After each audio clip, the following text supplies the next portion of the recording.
Well, good afternoon, everyone. Thank you for coming. The weather doesn't seem to have really been able to make up its mind, but we've got some squalls here.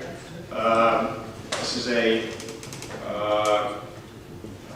another Sunday afternoon. For those of you who have been with us before, this is the 6th annual Symposium, sponsored by the Eastman Charitable Foundation. And the previous 5 topics have all been regarding various energy-related matters. Last year, we had Dr. Frank von Hippel from Princeton University, who talked to us about nuclear energy. And in the previous 4 years, we had other speakers who spoke to us about various energy-related matters. As the trustees talked about the program for this year, they wanted to make kind of a change in the direction. Climate change is obviously a topic which hits hot buttons in many places, and we were very fortunate to obtain the services of our speaker today.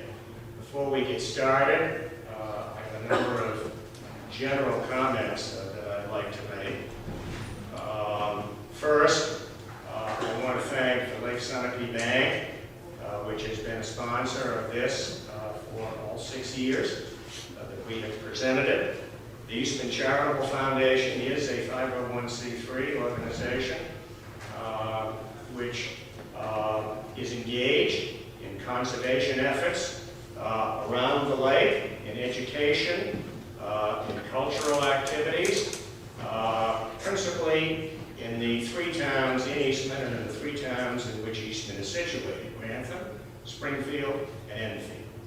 And we have made grants over the last 6 or 7 years in all of those towns.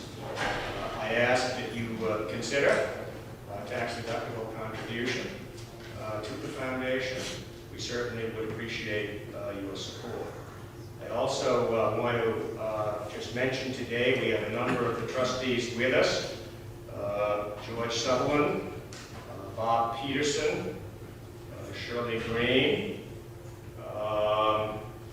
Eva McCart, Patty Morneau, Sean Phelps, who was in Ireland with their family, couldn't be here, and Ron Carr could not be here either. I'm going to be stepping down from my position as chair of the organization, and I'm very excited to announce that Sean Phelps has agreed to serve as president and Eva McCart as vice president going forward. And I think this is a terrific opportunity for the foundation, and I know this will be a great boost to its moving forward as we continue our efforts. I also want to thank 2 other people who have volunteered and assisted us. First, Carol Moses, who has been doing our posters for a number of years and always does a great job. We want to thank Carol. And then I want to thank Tyler Blish, the young man who is setting up the video and who will be videoing this. It's the first time we've done that. And then we will be posting this on the ECF website. That website is actually under construction as we speak. And you can go on, I think now it's ECF NH Test. But the website, ecfnh.org, will be up, we hope, at some time in the next couple of weeks. Our speaker today is a gentleman who has a foot in a number of academic camps.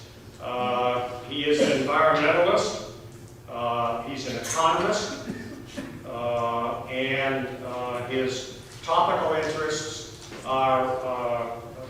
relate to energy use, climate change, and ecological conservation. His research and teaching include themes that involve the role of discounting, sustainability, and intergenerational fairness. A very interesting term, I submit. In evaluating long-term environmental policies. Other interesting themes are mathematical modeling of the relationships between economic growth, the natural environment, and human well-being. And he's assured me that there'll be a lot of discussion about mathematical models during this exercise.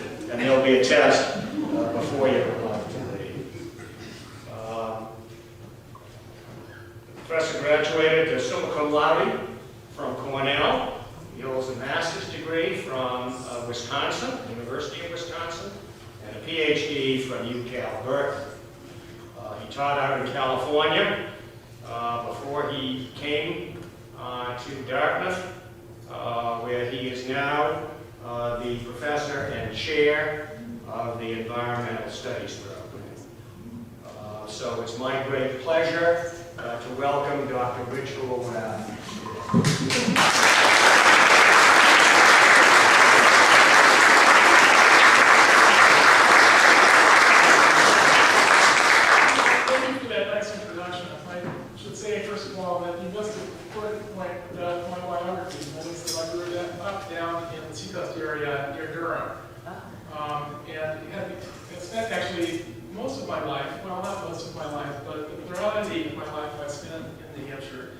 And I'll say also that it's a pleasure to, for the first time, visit Eastman. Somehow, even though I've lived in the Upper Valley for 16 years, this is the first time that I've made it to your community. So that's a real pleasure. Okay, I'm going to give a talk today that's a version of a lecture I did for an introductory course in the Environmental Studies program in Dartmouth. The course is called Environment and Society. Then the course as a whole is looking at the sustainability challenges that we face in today's world. And different professors cycle through there and give a presentation about who they are and what their work is about. And this is a talk that I give to broader, less professional audiences to try to explain something about what I've learned in the pursuit of the kind of science that I do. And it's interdisciplinary science is a starting point. And a little side conversation about what environmental studies is as a field. At Dartmouth, it's a department that has 9 faculty, core faculty, and then various other people that teach and work with us. Environmental studies is an interdisciplinary field that's concerned with environmental issues or problems, or what sometimes I call praxis, which is to say that we're not studying issues for the sake of studying issues. We're studying problems that exist in the world because we want to say something about them. Maybe as a society, we have to figure out what to do about these issues, right? Okay, so today I'm going to talk about the interplay between science, economics, and ethics. And that probably sounds scary because, from an academic perspective, that's 3 different divisions in the university, actually. The science division, the social science division, and then the humanities division. But I submit that if we're going to understand problems and understand what we need to do and what we should do, then actually we need to tear down those boundaries. If Humpty Dumpty was an egg that fell off of this desk and the egg shattered, then solving the problems and challenges we face means putting those pieces back together again.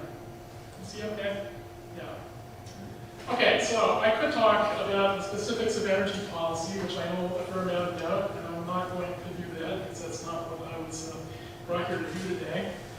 And I could give a whole other long public lecture about forest ecosystems in the state of New Hampshire and in the northern forest region where we live, and how they're being affected by climate change, and also how forest management practices affect global climate. That's a 2-way relationship, and our group at Dartmouth is doing some fascinating work on exactly that topic right now. That's the main part of my current research interest. But instead I was asked to come and talk about this very long-standing question, this very long-standing issue that I've been working on since my days as a graduate student at Berkeley in the late 1980s. And that is, what do our duties or obligations towards future generations, what do they say about energy policy, and what do they say about climate change policy in particular? That seems abstract. In some ways, parts of what I'll have to say this afternoon are kind of abstract. It's a very big picture. There was an equation in an earlier version of these slides, and I worked it out when I was revising it. There are equations behind some of this, not all of it. But the question that I want to look at, I mean, there are a couple of questions here on my slides. And I guess there's the debate going back to the late 1980s at the global level on climate change boils down to the following. One point of view is that the present generation of human beings, worldwide, mind you, has a moral duty to stabilize climate for the sake of future generations. The future generations are entitled to that, and we owe it to them. And we therefore have an obligation or duty to live within planetary boundaries, is current jargon in the environmental sciences. Another view is that that's just not realistic. The second view actually is what policy has been for the last 25 years mostly. It's not all, we haven't done anything. We haven't done very much about this issue. We've talked a lot and not done so very much. And part of that is because of the second narrative. The second narrative says that economic growth is what matters, and that climate change, maybe environmental degradation in general, it's maybe an unfortunate but necessary side effect. It's not just economic growth and having more stuff for people who are already affluent. Proponents of this view would say that the urgent problem is poverty alleviation and extending the web of prosperity in a world where roughly 2 billion human beings worldwide live on incomes of less than $1.25 a day, something like that. So how do we balance this sense that future generations have a right to the environment, just as we do, and that's a moral concern, with this imperative about focusing on extending the web of prosperity, is the language I have on my slide. What's fascinating is it's a very big picture, but it has everything to do with this lake out here, and it has everything to do with the way we manage the woods around here, and the kinds of vehicles that we drive, and the local and the global are totally one piece when it comes to this issue. Okay, this isn't new stuff.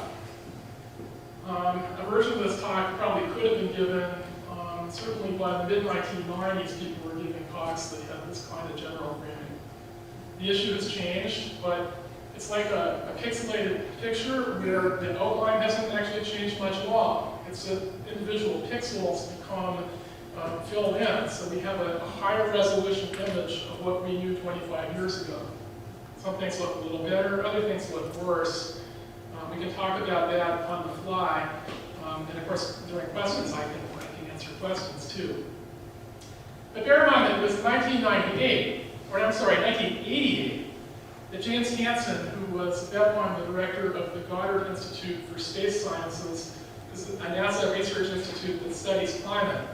He testified before Congress that he was 99% certain that climate change was occurring and that it required an urgent response. 1988 was what political scientists call a triggering event. It was a very hot summer in Washington. And by the late 1980s, in the environmental sciences, we were working with earlier versions of the same science models that we're still working with. The physics has not changed.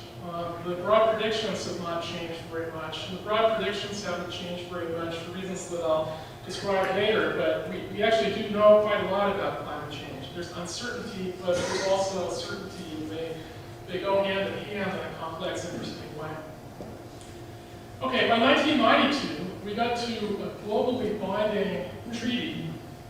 Now, I believe there's about 170 or so countries that are signed members of this treaty, including the United States. George Herbert Walker Bush signed this treaty, and it was ratified by the United States Senate, which is rare because in the United States we don't normally ratify treaties, let alone environmental treaties. But sometimes we abide by them, we negotiate them, and we abide by them, but then they're not formally ratified. This one was ratified. And what's interesting was that based upon the first wave of climate science and climate change impact assessment, and the kinds of economic arguments and engineering and technical arguments that I will talk about when we get into the nuts and bolts of this. Now, by 1992, the world community was willing to commit to this principle.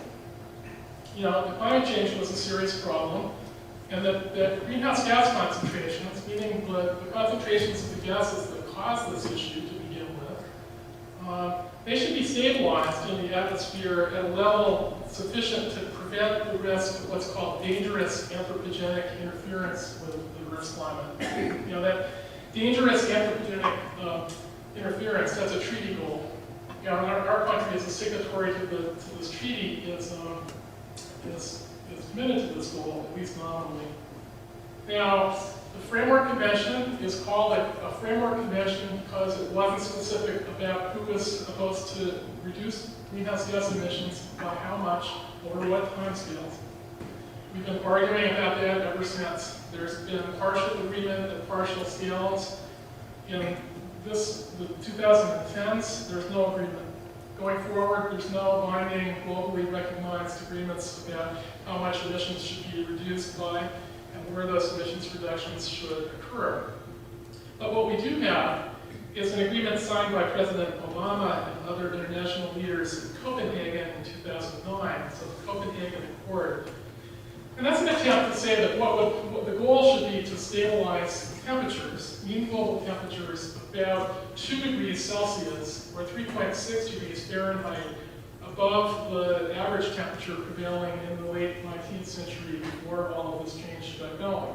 That make sense? You okay? Okay. So what I'm going to do now is step by step go through, in broad brushstrokes, some ideas I think are interesting about first climate science that shape my thinking on this as a policy issue. And then, of course, economics, which is my deepest discipline, I suppose. And then some ideas for moral philosophy, thinking particularly about the long run and how to balance the needs and interests of the present generation against the needs and interests and maybe the rights of future generations. Okay, so I've already said that climate change involves uncertainty, but it's not just raw uncertainty. There are things that we know about, I would say, pretty much for sure. And scientists and academics don't normally say that they know things for sure. And so I should paraphrase what I mean by that, or explain why I think that's a justified view. It's certainly not what you hear in the media.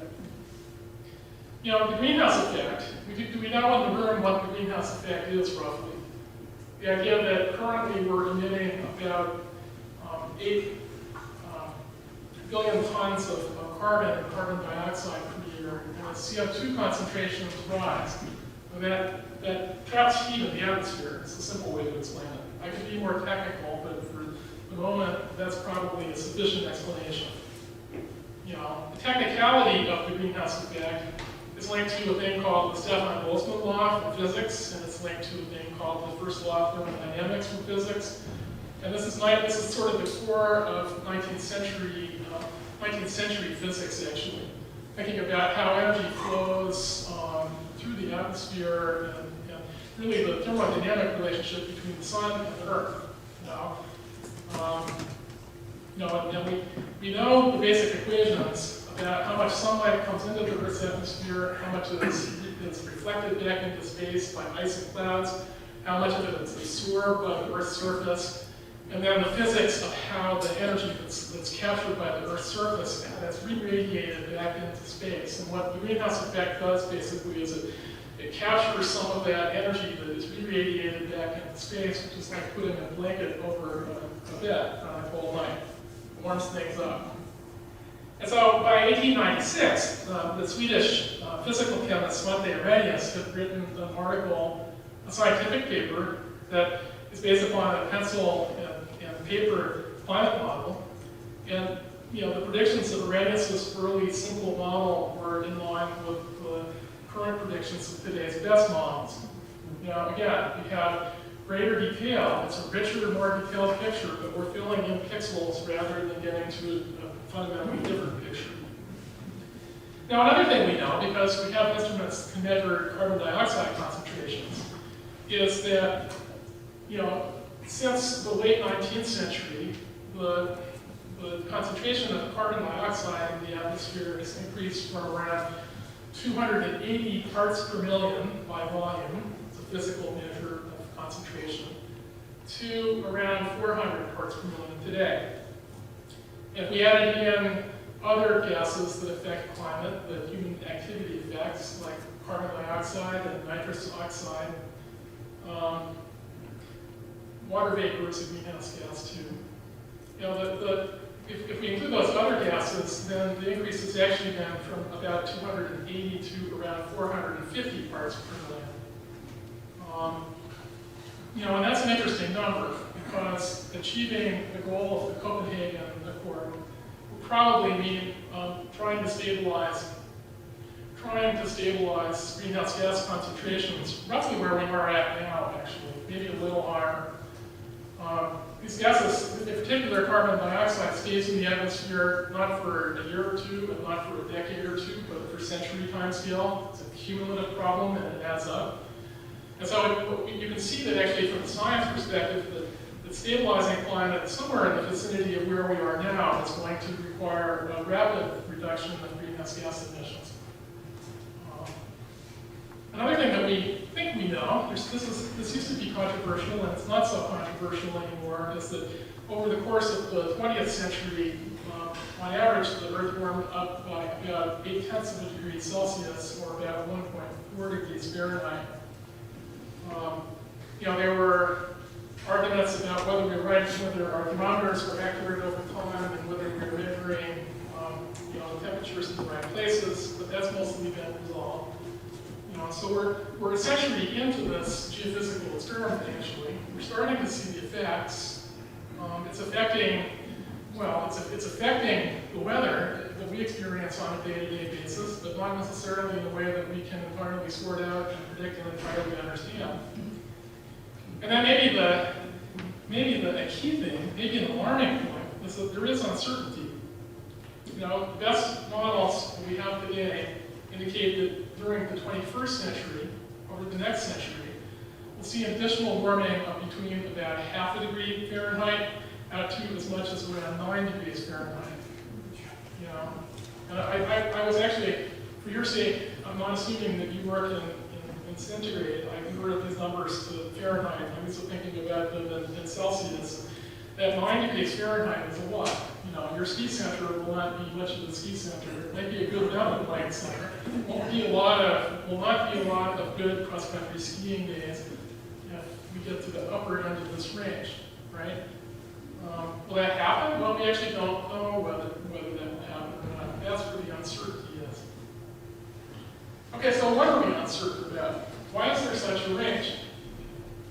Part of it is human behavior and its economics, and its uncertainty about the pace and technological change, the pace and direction of technological change.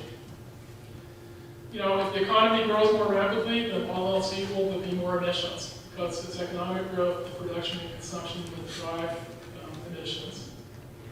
But at the same time, if you look at the United States, there's been actually reductions in net greenhouse gas emissions in recent years. And part of that is because of the switch from coal burning to natural gas. And that's a result of the technological progress with respect to fracking. Now, fracking is controversial. I'm not saying that I'm for it or against it.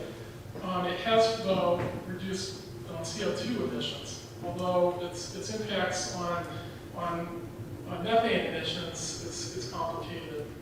But I'm using that as an example to see that the things that we don't necessarily expect on the technology side can be game changers. So there are uncertainties about on that side. And also, the economist in me wants to point out that, the economy isn't done to us, it's something that we do. It's something that we choose, actually. Where we go is a matter of all of our individual decisions as consumers and producers of goods and services. But the decisions that each of us makes, based on self-interest or whatever interest we're making our decisions on, those are shaped by incentives and rules that are set as a matter of law and public policy. And so we get to choose, actually, whether we have a higher or lower greenhouse gas emissions abatement path. And maybe one of my bottom lines in this whole talk is that, we're not passively going to sit and watch idly to see what happens essentially down the road. I mean, those of us in the room will not be here. But the direction that things take will be driven by decisions that we make as a society, actually.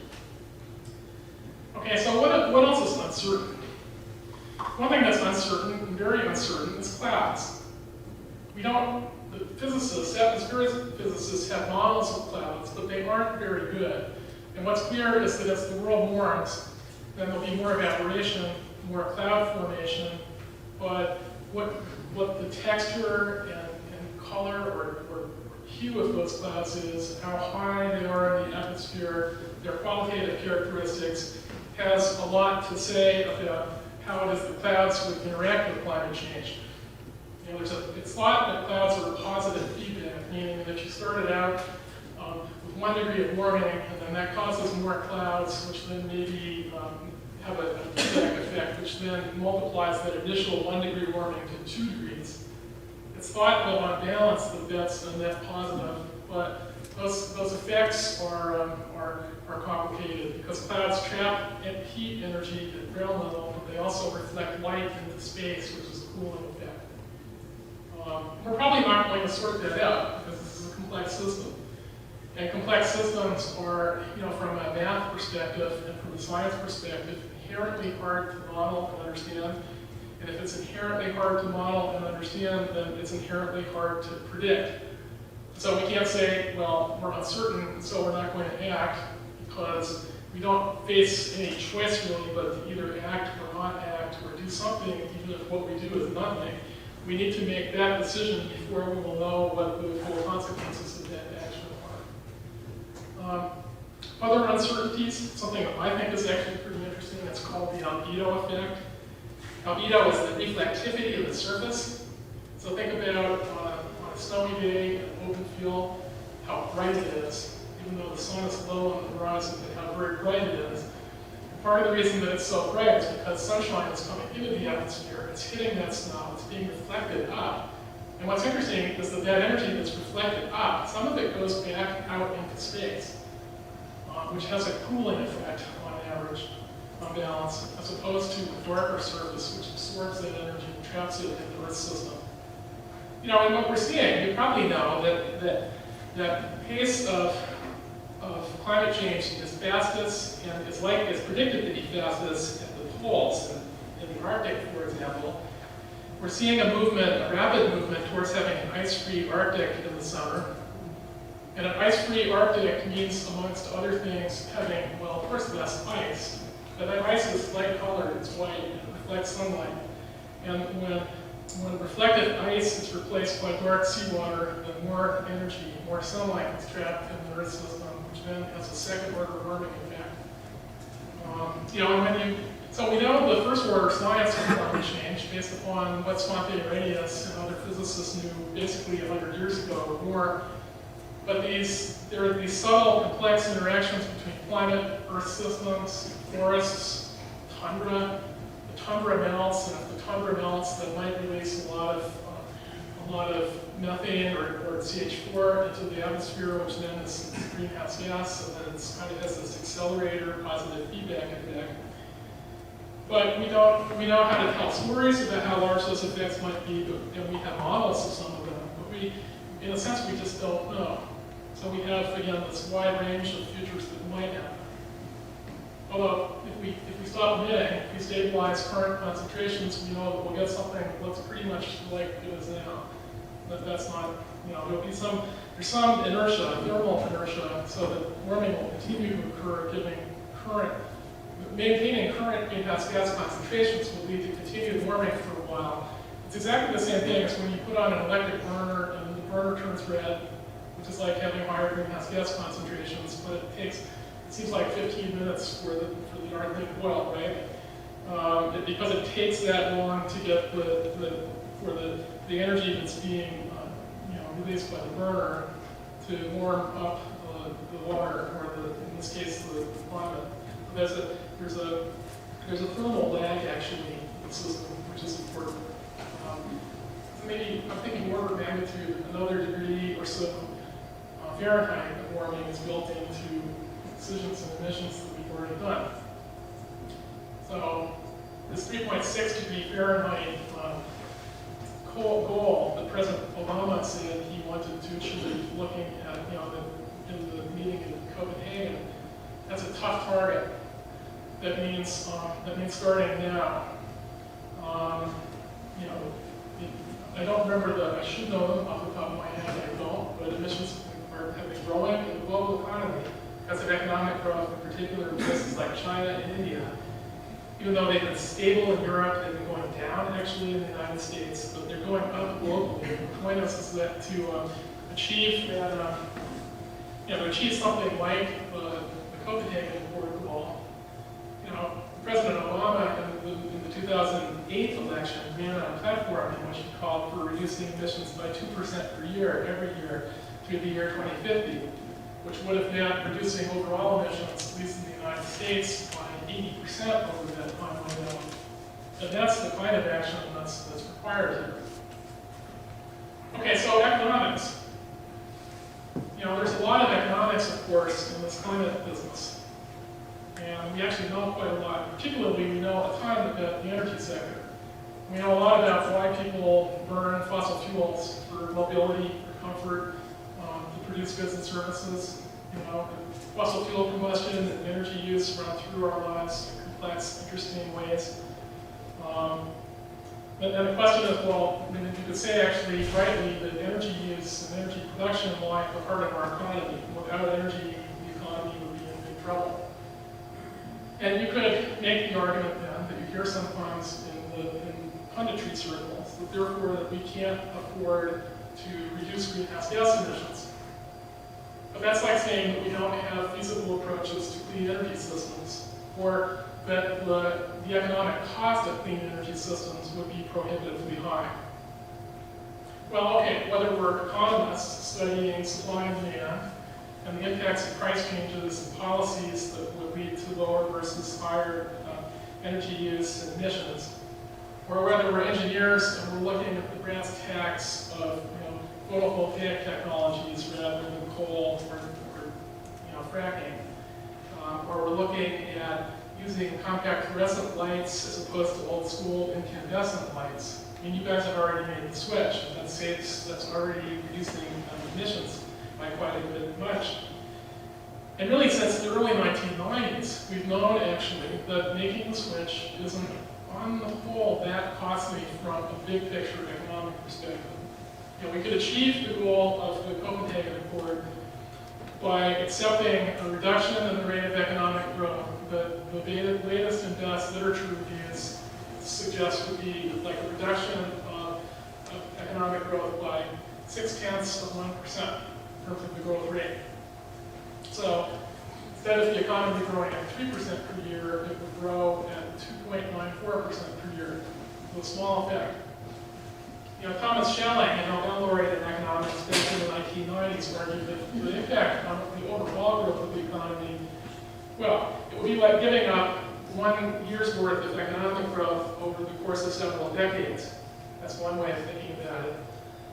But you're drawing 2 lines of future economic activity using a pencil and graph paper. And Schelling said that the distance between those 2 lines, the overall impact is so small that you would need a very sharp pencil to actually be able to see the difference visually. So there are costs. The cost could be in the United States, I don't know, hundreds of billions of dollars per year. It's not zero.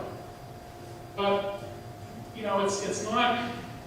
it's not a matter of the economy grows or the economy doesn't grow. It's really a question about which sectors win and lose. If you're producing photovoltaic cells, you're likely to win. If you're in smokestack industries that burn a lot of coal and emit carbon, then maybe you can hope for carbon capture and storage. But those sectors might go down. And I think that actually the fight over the economics of emissions controls is exactly that. It's It's not the aggregate overall cost, it's the fact that some industries and their labor unions would win, and others would fall behind, which then raises some deep political problems. And why are emissions costs, control costs, as low as they are? Well, it's not that we don't know a lot about how to use energy more efficiently, or it's not that we don't have renewable energy sources. It's that we're used to not having to pay the full costs of energy use, and when we use the cheapest sources of energy that have been available. And so the fossil fuels have continued to dominate, even though there are more sustainable paths forward if we get the policies and incentives right. So what do those policies look like? Well, you need several things. You need to get prices right, which probably means, I think, a carbon tax, or if you don't like the word tax, you could have an auction system where the government auctioned off carbon allowances. It's very much like a tax, except that under an allowance system, it's the market rather than the government that sets the tax rate, as it were. And in our country, we don't like taxes. One might think that taxes, the carbon tax, will put drag in the economy, and that's true up to the extent that I've been discussing.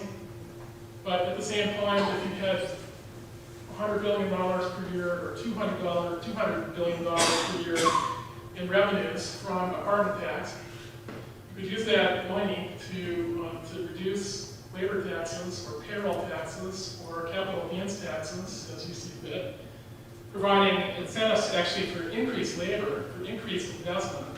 And so there's this idea of tax shifting, that we should be taxing things that are bad, not taxing things that are good. And that transforming and shifting from conventional taxes towards environmental taxes, we get a cleaner environment, we get a more efficient economy. And then, of course, you need R&D to develop the new technologies, new low-carbon technologies, advanced energy systems. But it's not just enough to do the R&D, you also need policies to promote the adoption of those technologies in the marketplace. And then also my fourth bullet point here mentions carbon storage, and methane storage, and ecosystems. And we think about energy use all the time when we talk about climate, but something like maybe 1/3 of all emissions are from deforestation and from agriculture and other land use activities. And so a fair amount is going on in land use and resource use. And so we need to, there's not just the energy system, but also forests in a sustainable way. And then in some ways we need to restructure aspects of agriculture, move agriculture in the direction of low emission systems rather than higher emission systems. Okay. So what about impacts? You could write whole long books about the potential impacts of climate change. Science there is interesting. There's stuff that we know. There's a lot of uncertainty, the economics of impact assessment. Although we have 25 years of research, we don't know nearly as much about the economics of economic impacts as we know about the economics of climate change emissions, greenhouse gas emissions reductions. But climate change impacts will include things like biodiversity loss and more intense tropical storms. So think Hurricane Irene. I'm not saying that Hurricane Irene was caused by climate change, but Hurricane Irene is the type of event that we would expect to see occur more often in a future warmer world. And there's sea level rise, and there's floods, and there's droughts, both floods and droughts, because hydrological cycles are likely to become more unstable and more variable. And so think about the horrible drought that's persisting right as we speak in the state of California. It's not my home, but I've lived there for 11 years. And is that drought caused by climate change? Well, we don't know.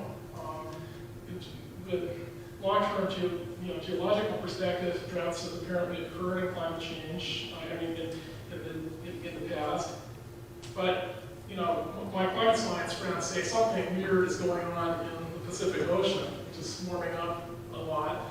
And you look at the drought in California and our cold winter last winter, which had to do with the specific location of the jet stream. And we can see weather systems doing things that are inconsistent with the way that weather systems have worked mostly in our lifetimes.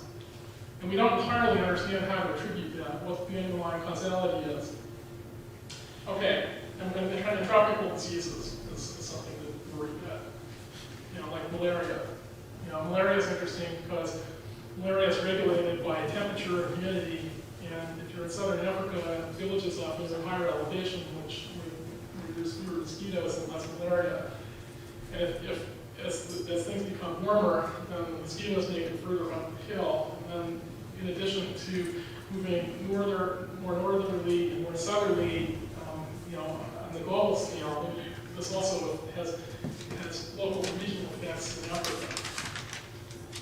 Now, something that troubles me, that I worry about, is this business of how climate change will affect biodiversity. Our woods, in the long run, around here, won't come out of this very well. They'll stay woods, but they'll have different species composition. And somehow the forest here will look really different in the future than it does today, even though we're not sure exactly what that's going to look like. By the middle of this century, the prediction is that somewhere between 15% and 34% of land-based species may be committed to extinction by the relatively small temperature changes we'd expect to see through the year 2050.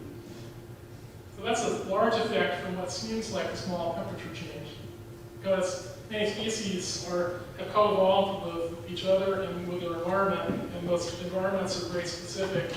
And what seem like small changes to us are actually quite substantial changes in the global big picture.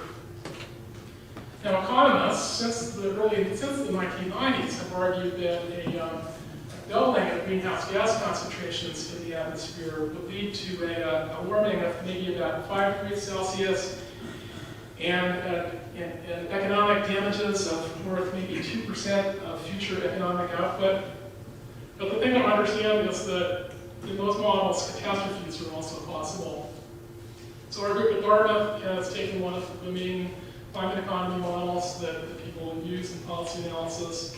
We've looked at a whole range of uncertainties in the parameters that go into that model. And it's a kind of thought experiment. We calculate about a 3 in 1,000 probability of a long-run economic collapse due to climate change impacts if we never do anything to reduce greenhouse gas emissions. Now, that's not a prediction, because it's very unlikely that you would never do any emissions reductions if climate change does get really bad. But the idea here is that this idea that climate change might have catastrophic impacts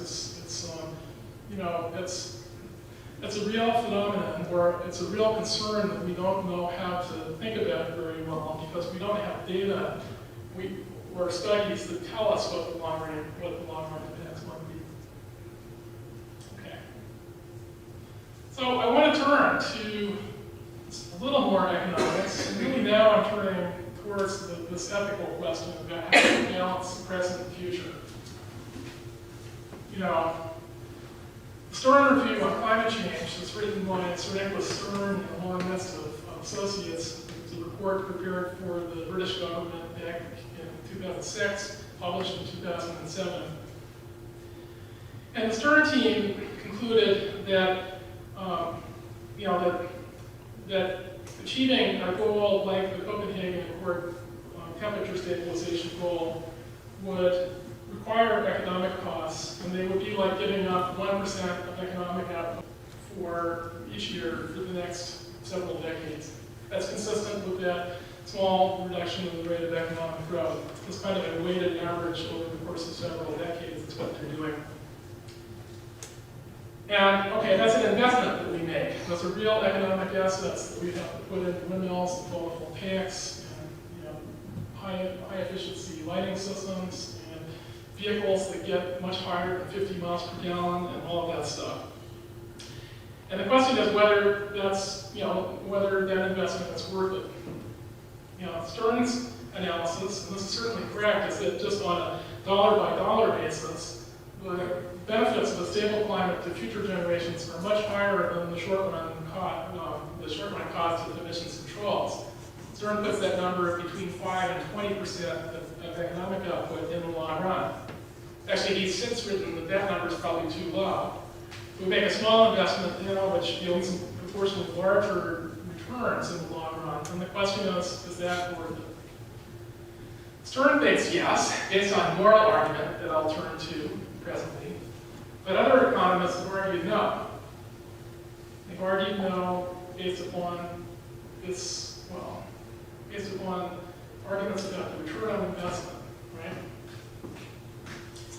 I'm approaching retirement, not right away, but soon enough.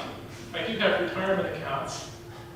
I'm worried about the rate of return that they yield on their average year.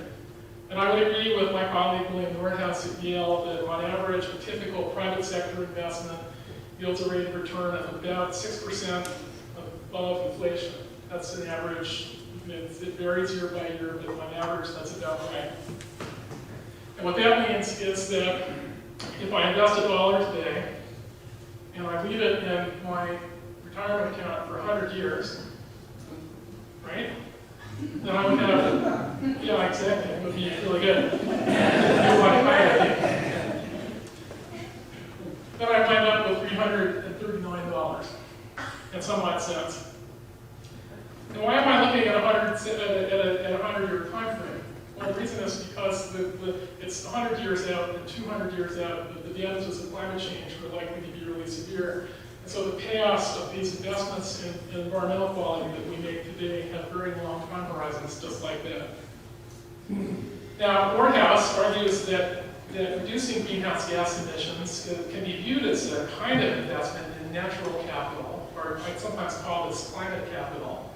Because environmental quality contributes to economic activity and prosperity and quality of life, and that's part of the economy. Nordhaus agrees with that. But his concern is that the rate of return is low. It's just too low to warrant making too much of an investment in this area. And he says that we should do something about climate change, not too much, but if we want to benefit future generations, then we should focus on things like research and development in general, the healthcare system, education, infrastructure, and all of that stuff. And maybe private capital. And what future generations care about, I would say, is the overall standard of living, the overall quality of life, not climate in particular. And if we put this idea, some mathematics on this idea that we should invest in climate stabilization, but only up to the point where we're getting 6% per year return, right? And in his dynamic integrated climate economy model, or his DICE model it's called, now his optimal payoff, this is in the 2008 version of DICE, the new version is slightly different, but it's the same general picture. The economic optimum means greenhouse gas or carbon dioxide emissions rising from about 8 billion tons per year now to around 12 billion tons per year in a century down the road. I told you that stabilizing climate requires rapidly phasing out carbon emissions, and Nordhaus is saying, well, actually we should continue to let it grow for a while. And in the long run, his model, again, this is the 2008 version, suggests that it would be optimal economically to have a 6 degrees Fahrenheit increase in temperature. And that's way above the Copenhagen Accord. Now, you would say, why is that the case? I mean, what's his argument? What it says on my slide is, I've already said, first of all, Nordhaus's view is that we should care about future generations, but that we should invest in the things that yield the highest rates of return, and that isn't climate stabilization, he says.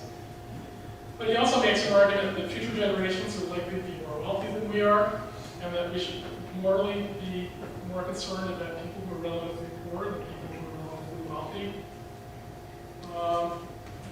He also argued that, look, just as a fact, human beings are impatient and we're concerned with the short term more than we're concerned with the long run.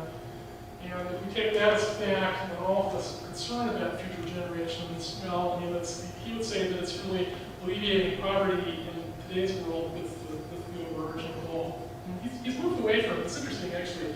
In his recent book, his 2013 book, he's moved away from this argument, arguing his quantitative analysis is roughly the same, but he's starting to make the point that, well, if we're risk averse and we're concerned about safeguarding the future, then we might go for lower temperature targets. But then he's saying that we should do that at the level of judgment rather than something economically warranted. Okay. So, this is a bad investment. Certainly Peter Singer, is a philosopher at Princeton, and utilitarian moral theorists in general would say that actually that stabilizing climate isn't just a good investment, but it's a kind of a moral imperative.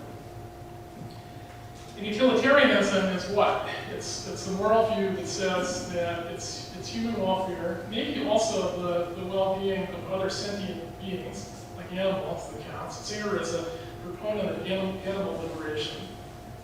But certainly utilitarianism has a direct concern for human flourishing and human well-being. And utilitarians argue simply that what we should do as a society is aim to maximize the greatest good for the greatest number. And that means attaching equal weight to the well-being of each and every person in society. And if they're members of future generations, we attach equal weight to them as well. And historically, this comes out of the writings of moral philosophers like Jeremy Bentham and John Stuart Mill, writing in the 19th century. It's actually exactly this point of view that is where Nicholas Stern and the Stern Review on Climate Change came down. What Stern did, he took a model that's very, very much like Nordhaus's model. Same basic science, same basic assumptions about the costs and benefits of climate stabilization. But what's different about the Stern Review is that Stern, first of all, he models how climate policies would affect consumption and income in different groups at different points in time. Then what he's doing is actually he's converting measures of dollar costs and benefits into how that would influence people's experienced well-being or their happiness based upon literature on the relationship between income and consumption and happiness. And then Stern is interested in choosing policies to maximize total well-being. Again, attaching equal weight to the well-being of present and future persons. And so it's not too hard to see what the punchline is. If you do that, the climate stabilization case becomes a moral imperative. And I have Nordhaus's model sitting on my computer, and when I take Stern's ethical approach, this utilitarian approach, and I implement it in Nordhaus's model, and Nordhaus says that maybe a 6-degree long-run temperature increase, 6 degrees Fahrenheit, would be optimal. But with Stern's criterion, then that falls to 2.7 degrees Fahrenheit relative to the pre-industrial norm, which is well within the limit set by the Kyoto Accord. And then what's interesting about this, maybe a little radical, this criterion says that instead of having emissions grow from 8 billion tons to 11 or 12 billion tons over the next century, that we should cut emissions to 5 billion tons starting now, and that we should essentially go as close to zero as we can over the next 100 years. So there's a stark difference in the implications of these different decision criteria. Is this an investment where what we're concerned about is the rate of return, or is this a matter of the golden rule and balancing the effects of our actions which benefit us against the harms that are inflicted on someone else? It's interesting also, I'll say that Singer's work and utilitarianism in general also implies that the cost of stabilizing climate should be borne primarily by folks in the global north who are wealthy and have the resources needed to make that happen. All right, I have just a couple of more slides, and I'll take some questions. But I also want to talk about a different moral framework for thinking about intergenerational justice that's called the stewardship ethic. Utilitarianism is what's called a consequentialist moral framework. Consequentialism says that what matters is the impacts of decisions and balancing costs and benefits, for example. And stewardship actually comes from a more rights-based approach to thinking about ethics and moral responsibility. We can look at an idea called the public trust doctrine that started out with the Romans and came down to us through Anglo-Saxon law. The public trust doctrine says that there are certain kinds of resources that belong collectively to each member of society, not to the government, not to any one private owner of the resource, but to all of us, each jointly and severally, as it were. You know, Jefferson, in a letter to Madison, gave a version of this rule. He said that the earth belongs in usufruct to the living. What that word usufruct means, use of the fruits. It means a right to derive benefit from the land and from the environment, but also an obligation to pass the capitalist law, the resource base, on to the next generation impact. You know, that's a very long-standing principle, actually, in American natural resource law and environmental law. Okay, so this is a logic and ethics of rights and responsibilities. Again, the present generation has a right to use natural resources for its benefit, also a correlated duty to serve as the trustee or steward of the resource base that to secure the legitimate rights of future generations. And what's interesting is that in our legal system, our political system in America, we're not primarily utilitarians. We live in a Jeffersonian democracy, and we're jealous of our rights, especially here in Live Free or Die, New Hampshire. We're jealous of our rights. Living free doesn't mean that I want the government to have a name state that promotes my well-being. If I want to have my rights, we think of rights as something that's very, very important here, regardless of where we are on the left to the right of the political spectrum. But if we apply this idea of the stewardship ethic to climate change, then we get a very interesting trade-off or set of issues to sort out. The stewardship ethic seems to say that the present generation has a right to use the environment and climate in the pursuit of its economic self-interest. That includes activities that generate CO2 emissions, and then use the services provided by ecosystems to remove those CO2 emissions from the atmosphere over time. But at the same time, future generations have a right to protection from uncompensated harms. So there's a clash here between the right to emit and the right to be free from externalities or uncompensated harms. And societies at different scales, really in this case, certainly at the national scale, really it's also at the global scale, we need to figure out where to draw the line on sorting out the conflict between those two sets of rights. That has to be done in the political realm. So that's why we have agreements like the Framework Convention on Climate Change, or the Kyoto Protocol, never mind that, the Copenhagen Accord. Okay, so just to sum up, this is my last slide. Now, I've argued that if we put weight on either the well-being of future generations in a utilitarian moral calculus, or if we think that future generations have a right to environmental quality or a right to protection from catastrophic harms, then given the facts of the climate change problem in terms of the economics and the science, then there's a duty actually, it's a collective duty to find a pathway forward towards a post-carbon sustainable energy system. And a silver lining is that we can do that in the context of a robust, growing economy. It would be a different economy than what we live in today. It would have different technologies. It might have people clustered in urban areas and running public transportation and consuming less certain kinds of goods and services. But there are robust futures that are consistent with having low emissions futures.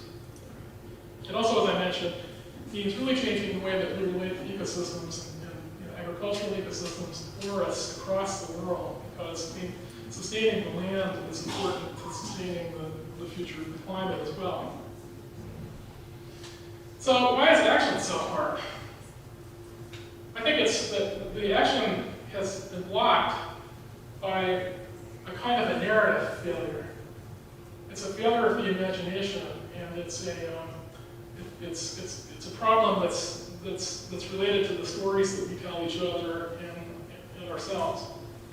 You know, we like markets in our society. We like freedom of choice. We like leaving decisions to individual businesses and consumers. And we're uncertain about how to undertake collective action to address joint problems. And this is a problem that requires collective action to solve joint problems. But the good news is that we don't have to give up prosperity. We just need to tune the dials differently to steer prosperity in a different direction. You know, and something I learned actually from Vanilla Meadows, who was a colleague of mine at Dartmouth when I first came here in 1998. You know, she said something that I think I said earlier in this lecture, and that is that the future doesn't happen to us. We choose it, or at least we make choices that have a large impact on what future comes into being. And if we want to build a thriving economy that is consistent with our moral values, our social values, and our environmental values, that's possible. But that's something that we need to do together, rather than just letting the market decide on its own. Thank you very much, and I'm happy to take questions.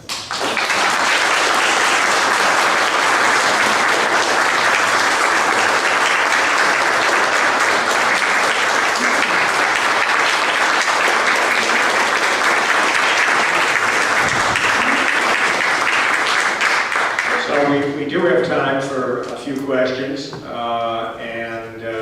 so please feel free to ask the professor. Rich? I have a comment and a question. The comment is, going back to your first slide, I appreciate the capacity to increase economic development and it's going to help relieve poverty. But the problem is I don't trust our policymakers not to trap that economic development in the top 1%, rather than distribute it down to the people who could benefit from it. How do we get our policymakers to think beyond 2-year re-elections and think about things that are 5, 10, or 15 years down the pipe? Okay, that's a good question and a good comment. And I've actually thought about being involved in that's another research interest of mine, actually. If you're a utilitarian, which I'm not quite, but I'm interested in utilitarians, then redistributing income down from the top 1% or whatever it is actually increases social welfare if you can do that without too much loss. I don't know. I would look at what transpired in the transition from the 1890s and the first decade of the 20th century into the progressive era in the 1910s and 1920s. And I would ask how it was that during coming out of the Gilded Age, it was possible for our society to pass constitutional amendments that allowed for an income tax and women's suffrage, and what else am I missing? I mean, the rules of the political game were very, very much rewritten in response to what our society saw as the problems of the Gilded Age. You know, what happens in our society, democracy is government by the people, and if our government isn't working well, then that's on us. Comment back there, yes, sir. Yeah, as a meteorologist, I can't resist the urge to put in a few of my own comments. I'm sure that the folks here in the audience, through the media, have realized that over the past 15 years or so, the average atmospheric temperature has not increased at all, despite the fact that the level of CO2 has increased to the levels that we've heard today. Now, I'm not asking you to take my word for what I'm about to quote. I'd like to quote from an article from Der Spiegel, where Dr. Hans von Storch, who's the lead author for the IPCC assessment report, says our climate models are failing. We have not been able to replicate in any of the models the fact that over the past 15 years there's been a hiatus in average temperature change. This is something that the next meeting of the IPCC and their assessments could have to deal with. We just cannot predict with current climate models what we observe today. We can't do it for what we observed yesterday or 100 years ago. me quote from another article written by Stephen Noonan, who is a theoretical physicist and who was the Undersecretary for Science in the Energy Department under the first Obama administration. He says, the idea that climate science is settled runs through today's popular and policy discussions. Unfortunately, that claim is misguided. He goes on to say, our best climate models still fail to explain the actual climate data. How can we possibly use these to try to make energy policy or economic policy? Do you have a question, sir? So, yes, I do. Well, I'd like to hear. Okay. If our climate models are so bad, how can economic models, which are only slightly worse, give us any hope in doing anything to the economy that is going to help when we can't even predict what the economy... I got something. No, excuse me. I got a question. No, we're going to do one at a time. Okay, so how can we depend on the modeling that really has very, very little skill, both climate models and economic models? Thank you. Yeah, well, yeah, that's a good point, and it's something that certainly one hears quite a lot. And my answer to that is in the sense in the slide here. There's stuff that we know, for sure, like the Stefan Boltzmann law and the first law of thermodynamics. And the stuff that we can observe changing the world, like the loss of Arctic sea ice, which is going faster than the models predicted. You know, the question isn't, first of all, the question is the science settled. The science can never be settled because the Earth's climate is a complex, nonlinear system. And inherently, the mathematics of complex, nonlinear systems becomes unpredictable. The other thing to understand about that point is think about what's happening in the state of California in the winter that we had here last year, which we called. Now think about why that might have happened. It's not that the Earth hasn't continued to see warming in the last 10 years or so. It's that the warming that we have observed has been in the water temperature of the Pacific Ocean rather than the air temperature. Do the models predict that? Well, no, scientists actually don't know quite exactly why that's happening. And when scientists see things that their current models don't explain, then they get excited by that, and then they work to get better data and build better models. So how can we use incomplete science that says that anywhere from 0.5 to 8.6 degree Fahrenheit temperature change might occur? I'm not saying it's certain. I'm saying that 8.6 will be a serious outcome, and that we won't actually know the outcome of the experiment unless we run it. And then by that time, it would be too late if we're not lucky and things turn out badly. But thank you for your comment. Ma'am, you have a question? A question, Question. not a speech. A question. How is there any hope when you can't even barely count on one hand governments that are gender balanced? When we are run over like conservative language and really kind of hammered by a lot of this confusion and this debate dragging on for years, and it's like it can just switch and change shapes and it's endless. Like, how do you see any hope in that? Okay, one government that is gender balanced is the New Hampshire state government, right? At least for the moment, we have a woman governor, 2 women U.S. senators, 2 women U.S. reps. Is that a balance? Yeah, some folks would say that that's how did that happen? If you went back in time, there's a lot of reasons why that happened. But what I would say, and this goes back also to my comment about how we got to an income tax, women's suffrage, a century ago. In politics, things can move quickly in unexpected ways if people organize and they're optimistic, and then they take government into their own hands through the democratic process, I think. But what I worry about is in our society here in the United States, not so much in New Hampshire, but in the United States, people are pessimistic about government. They think that government can't work, and this belief that government can't work leads us to detach and leave it to someone else. And that's not an effective problem-solving model. Does that make sense? Yes, Dave?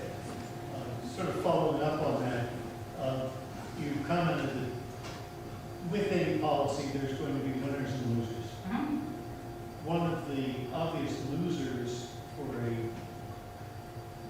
greenhouse world is the fossil fuel industry, which is one of the wealthiest industries in the world. What kind of public policy can be envisioned that somewhat compensates the losers in that case for the loss? I mean, that's a really interesting one, and the Obama administration's approach to that has been really, really interesting. I mean, the Obama administration, under uncertainty about the environmental impacts of fracking, has pushed very hard to support fracking. And in part because of that, we're seeing a natural gas boom, which for the oil and gas companies has been it's a big profit center, right? The coal producers are losing out because of that, because of, electricity plants that in the past might have been coal generating, power plants. Now we're seeing more natural gas turbines. That was an intentional political move on the Obama administration's part. How do you do it? I mean, that's a hard one. How do you redevelop the Appalachian? I would say, first of all, that environmentalists, it would be inappropriate to say, well, if the economy of Appalachia depends on continued coal burning and mining, but as a society we're moving away from that, so they're in tough luck. I would say that's not good enough, and you need to find ways of reinvesting and redeveloping and compensating losers, as it were. Is that part of the answer to your question? Nice question. Carla? There was, in the press a short while ago, comments about the Defense Department coming out with a big report saying how much of a problem climate change was, and I'm just curious if you see anything coming with that. Yeah, I have not read that report. I've seen some of the press around that report. And of course, the defense community for some years has been concerned about how climatic events, meteorological events can cause refugee crises, because droughts and floods and whatnot. And so the defense community has actually been out in the lead on this issue for several years now. There's also a recent study that came out from, let's see, what is it called? Like the Global Commission on Climate Change or something like that, led by the President of Mexico and the President of Sweden. And Nicholas Stern was one of the prime movers behind this new report. They made a very interesting case that the world is moving towards urbanization. It's not moving away from economic growth, but it's moving from an industrial economy to a service economy. And Stern and that report are arguing that if we're basically going to totally remake the capital stock of the economy going forward over the course of the next 20 years or so. And if we make the right decisions and choose clean technologies, then we can make a lot of progress on the climate problem in a way that's also consistent with sustainable development objectives. I think we have time for 2 more questions. Yes, sir? Yeah, I was just wondering when you thought of the idea of the government investing renewable energy sources, renewable energy research and development, and how that could dissipate out of the climate sector. Yeah, well, my first job at a graduate school was at the Lawrence Berkeley National Laboratory. And there's the Environmental Energy Technologies Division. And back in the late 80s and early 90s, those guys were doing work on lighting technologies like compact fluorescence and windows, actually. And what's interesting is that we can easily identify wasteful uses of government spending on R&D, but those are investments that yielded, pretty substantial energy savings and economic benefits. I mean, it's a tricky business. You want the private sector to play an important role in implementing technologies and then bringing things to market. But the private sector doesn't have an adequate incentive to do basic science. And in the interface there's a need for public-private partnerships. And where the vision is to make that happen, I mean, there's a need for leadership and planning. Public policy is the right place for that. In addition to, again, working jointly, probably with the energy industry. One more. Yes, sir. At this point in time, of the 4,000 Dartmouth students, how many are interested in this subject? How many are participating in any, is this one course in the environmental program here part of that? Let's see, that's a good question. I think our enrollments are about 800 or 900 per year. So we have about 800 or 900 student enrollments in all the courses that we teach. We've got 40 or 50 undergraduates majors per year. A lot of those are double majors with engineering or with biology or with economics or with other fields. I chair the environmental studies program, but right next door to us is the geography program. The geography program just hired 2 climate scientists. One's a climate modeler. There is someone that measures how ecosystems and the atmosphere are tied together. The geography program also trains students in environmental science. And, together, the 2 programs, we have 90 or 100 majors per year between us. So it's becoming a really important part of what college is up to. Well, I want to thank you all very much for coming again. Thank Dr. Howarth. We have some cheese and crackers and some cookies and a couple of things to drink. I hope you'll stay around. And thank you again. We look forward to seeing you next year.